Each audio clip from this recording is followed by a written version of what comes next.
Hola, muy buenas, soy Salvador Gamero y la idea es compartir estas presentaciones que hacemos en los congresos y en jornadas y que cuando se comparte simplemente la diapositiva queda un poquito vacío de contenido, no se termina de entender bien, no llega bien el mensaje y muchas veces pues no se graban en condiciones, y como la idea es compartir y difundir ciertos conceptos, pues sin afán profesional en cuanto a edición ni nada, pues vamos a hacer estas presentaciones.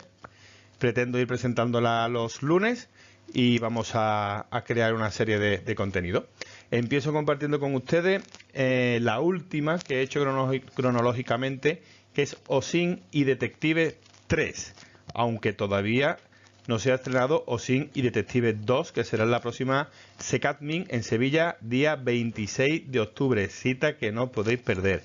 Esta Osin y Detective 3, identificando amenazas en el ciberespacio, la expuse en unos 2020, en unas pequeñas presentaciones que nos dio la oportunidad la Dual Use Andalucía 2018, un evento internacional de doble uso de tecnología militar y tecnología civil, tecnología que se utiliza o productos que se utilizan tanto militar como civilmente, ejemplo un dron, que se hizo en Sevilla los días 3 y 4 de octubre. Empezamos pues definiendo cómo OSINT es una tecnología dual. Para ello, qué mejor ejemplo que las jornadas que teníamos los días 5 y 6 de octubre, precisamente en Sevilla, organizadas por Galeón y CISEG, donde iba de yihadismo actual, uso de la inteligencia UMIN y OSINT, es decir, cómo se está utilizando el OSINT en la lucha contra el yihadismo, evidentemente militar. OSINT, un término que a la mayoría os sonará, aunque ahora lo vamos a encasillar un poquito más y vamos a dar algunos detalles. Y que hacía un detective entre los señores de la guerra. Pues vamos a ver cómo nos defendimos y cómo hicimos esta presentación, y mostramos la figura del detective. Bueno, soy Salvador Gamero, vengo del mundo de la seguridad privada. Tenéis mi dato, tenéis el LinkedIn seguro. Vale, y soy, digamos, el tuerto en el país de la seguridad privada y el tuerto en el país de la ciberseguridad. O soy ciego completo o tengo un virreinado, no lo tengo todavía claro. Y a partir de esos productos se ha generado Gamero Global Sec, una consultora de formación en seguridad y ciberseguridad, y están haciendo incipientemente Detectivia, el sitio de los detectives donde queremos llevar estas investigaciones privadas al ciberespacio. De esto va la película que hoy os estoy contando. ¿Qué es el OSINT? El OSINT es la generación de inteligencia con fuentes abiertas. Fuentes abiertas, fuentes accesibles. Es lo mismo la información pública, la que todo el mundo tiene derecho a conocer, que la información publicada, la que está accesible. ¿Cómo podemos utilizarla? Esta imagen pues se la agradecemos a Julián GL de ciberpatrulla.com, como nos va a aparecer por aquí. ¿Cómo nos defendemos de los ciberataques? ¿Cómo sabemos si nuestra organización está segura? Pues realizando una auditoría de ciberseguridad, realizando un pentesting, donde simulamos un ataque, donde un analista o un pentester hace una serie de operaciones con su equipo para garantizar seguridad. También hay otro concepto que es la APT, la amenaza persistente avanzada, que es cuando nos atacan, cuando sufrimos un ciberataque. No es tan extraño y la mayoría de las empresas ya lo están sufriendo, incluso de los particulares, porque va por rango de IP y al que le toca, le toca.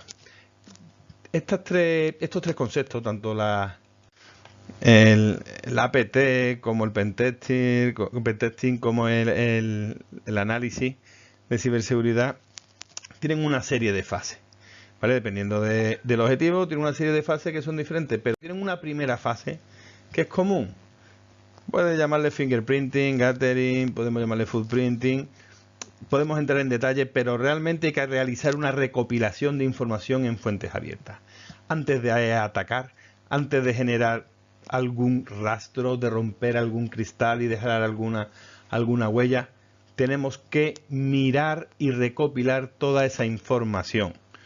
Lo hacen tanto los malos como los que están defendiendo sus propias instalaciones. cuando se realiza esa información, sobre todo por parte de los buenos, nos encontramos con que tenemos que hacer un análisis intenso, un análisis de qué información estamos compartiendo tanto por parte de la entidad como de las personas que la componen y de su círculo cercano. ¿Eso es posible? Bueno, tenemos una normativa que eso lo rige. La Constitución española, el artículo 18, defiende la intimidad. El Código Penal articula todo esto para que no haya ruptura, no haya una invasión. La LOPD ya habla de la protección de datos, pero ha sido aumentado ese garantismo con el RGPD, con el Reglamento Europeo, ¿verdad?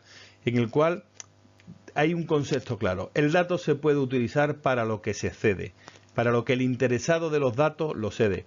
El interesado de los datos, según el reglamento, es lo que nosotros conocemos como el propietario, ¿no? Como el autor de esos datos, como la persona a la que le afectan, no a cualquiera que le interese.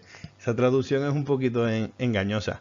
También nos dice el RGPD que no se puede utilizar el dato si no hay un consentimiento expreso y solo para lo que se ha cedido, pero que los Estados miembros pueden tener una normativa propia. Y en este caso tenemos una normativa propia que es la Ley de Seguridad Privada.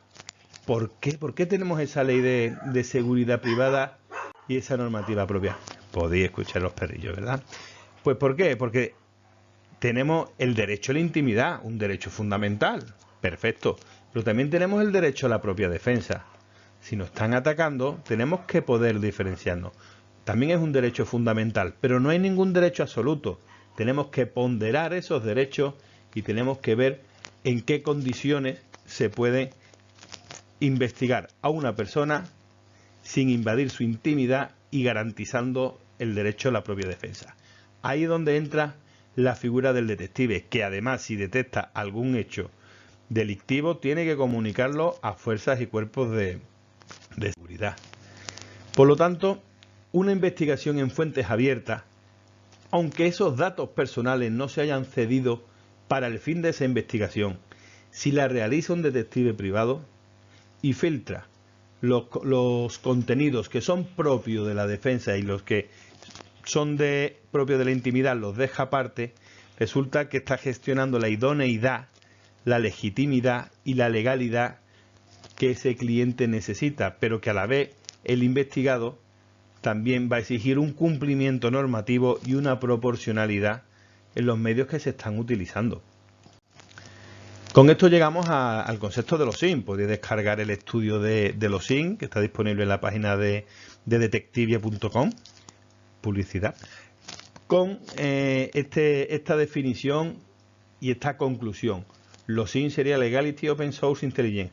Es el conjunto de técnicas, medios, certificaciones que permiten practicar la investigación privada a través de las fuentes de información abierta de manera legal y legítima. Y esto a la empresa, ¿cómo le puede interesar? ¿Cómo nos puede interesar para generar valor? Pues resulta que el 80% de las empresas están siendo atacadas en la actualidad. No solo eso, sino que los compradores, los usuarios están mirando en Internet, están consultando antes de ir a comprar. El 60% de los no compradores consultan Internet, pero que un 41,6% de los no compradores online ha buscado información en Internet. Si una persona que no compra por Internet y que va físicamente a nuestro negocio, más de un 40% de los que no vienen es porque han mirado alguna opinión o no le ha gustado algo que se comparte, algo que está accesible sobre nuestra organización o sobre nuestros productos. Por lo tanto, debemos de conocer qué es lo que se dice en Internet de nosotros. A la hora de hacer esos análisis, esos estudios OSINT, esos estudios reputacionales, tenemos que controlar tanto las personas como la organización. Y las personas, os voy a poner un ejemplo, la persona siempre es el eslabón más débil, porque realizamos un uso dual, profesional y personal. Un directivo nuestro también tiene una red social personal. En este caso, en la dual, el profesional es militar, es decir, un uso militar y personal. Se da casos también. Recordáis a Celia Villalobos cuando instaló el Candy Crush. Bueno, la detectaron jugando el Candy Crush como presidenta del Congreso. Candy Crush resulta que tiene una serie de permiso que en una tablet que pertenece a la presidenta del Congreso de España y que se le ha entregado por parte del gobierno, que no es una tablet personal, sino profesional, no debería de tener instalada. Cuando se le consultó, pues dijo, mira, es que no era mío, era de mi nieta, que estaba jugando y le estaba terminando de guardar la partida.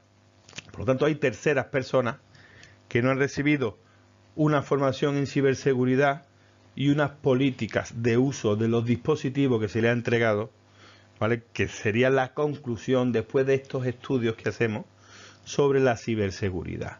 Es decir, no solo tenemos que estudiarnos, sino tenemos que marcarle unas conductas, unos buenos hábitos, unas políticas de seguridad para que la información de una presidenta del Congreso de España con un dispositivo pagado por el Congreso de España llegue a manos de terceras empresas americanas porque un menor de edad ha instalado una aplicación. Por poner un ejemplo, se podrían poner de todos los colores y signos, desde luego.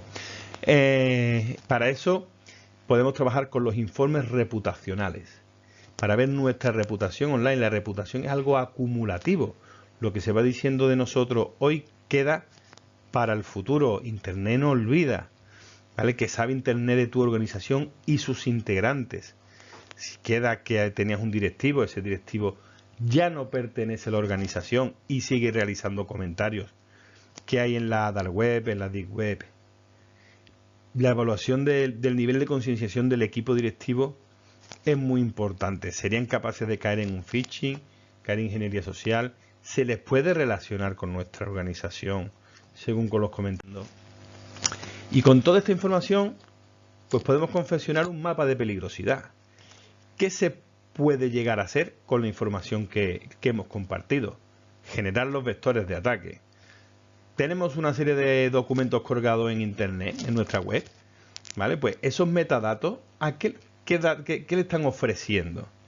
Ese juicio de nuestro dominio, el internet del pasado, la web que hemos dejado una vez actualizada nuestra página web.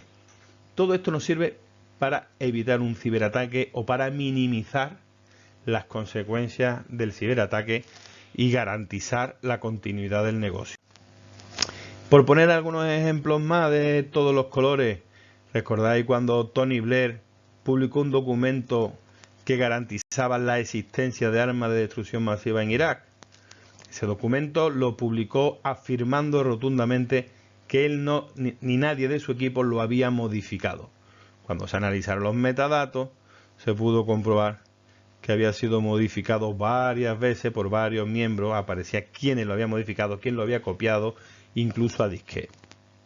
En el caso Gürtel, este mismo año, el Tribunal Supremo ha publicado una sentencia donde hay datos que están ofuscados.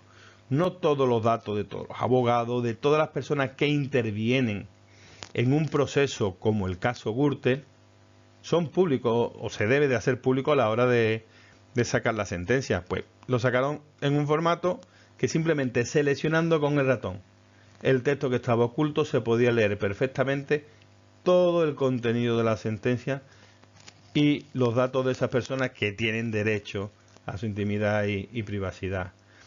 No estoy queriendo poner datos de empresas que hayan sufrido muchas pérdidas para no basar la presentación en asustar, ¿vale? En una política del miedo. Simplemente son datos de personas de alta responsabilidad y por eso están siendo ejemplos, como por ejemplo la tesis de Pedro Sánchez. De tesis podríamos poner muchísimos ejemplos, pero simplemente mirando los metadatos de cuando publicó la tesis, resultaba que era una evaluación de Microsoft Office, una versión de evaluación, ¿vale? Pues todo el mundo sabe las versiones de evaluación, cómo se utilizan y demás.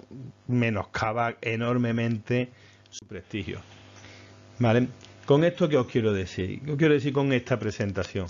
El detective es la figura que está autorizada para inmiscuirse en los datos personales de nuestros empleados, de nuestra competencia, de nuestros proveedores, incluso de nuestros clientes, si hay una legitimidad y dependiendo cómo lo hace, porque el detective se juega con su régimen sancionador, evidentemente no va a hacer nada que no sea pertinente. Y debemos de confiar en la figura del detective para realizar estas fases de prevención los atacantes no van a contratar detectives. Esta fase de prevención de los ciberataques, ¿vale? Esta fase de la auditoría y tener un estudio, al menos saber cuál es la situación y qué estamos exponiendo en Internet por la seguridad de nuestra organización, de nuestra empresa, de nuestros trabajadores, de las personas y de la continuidad del negocio. Dar agradecimiento a la agencia IDEA, Junta de Andalucía, Pisabay, FreePic, a los asistentes. Más información en detectivia.com, gamero.es y demás, ¿vale? Hasta aquí este primer vídeo. Espero que os haya gustado. Y si hay un buen feedback, pues seguiremos haciendo más vídeos donde se explique la idea. La idea es, señores detectives, afronten los estudios reputacionales como un servicio más que debemos de dar, porque no hay otro actor dentro del marco normativo que lo pueda hacer. Señores empresarios, busquen detectives con formación tecnológica para que le hagan estos trabajos.